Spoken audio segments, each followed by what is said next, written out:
একটা ব্যক্তির কথা স্মরণ হয়ে গেল।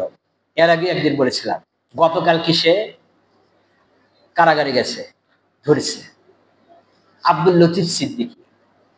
এক সময় একটা ফেসবুকে স্ট্যাটাস দেখছিলাম, উনি বলছিলেন আমি কোনোদিন আল্লাহর কাছে কান্নাকাটি করি না, আমি দোয়া করি না, কারণ আমি আল্লাহর কাছে ভুলেই করি নাই।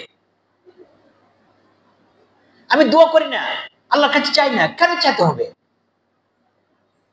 আমি জীবনে কোনো ভুল করি নাই যে ভুলের কারণে আল্লাহর কাছ থেকে ক্ষমা চাইতে হবে। মাথা চলে? আমার আপনার হাবিব দিনের সর্বনিম্ন ৭০ বার আস্তাগফিরুল্লাহ রাব্বি মিন কুল্লি জাম্মা ওয়া তুবু ইলাইহি এটা পড়েছেন।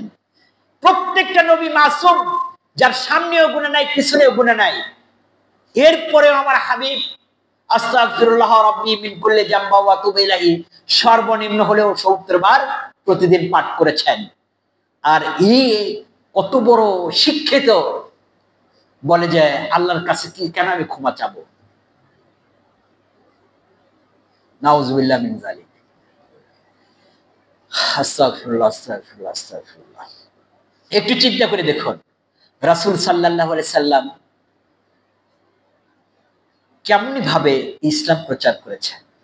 এত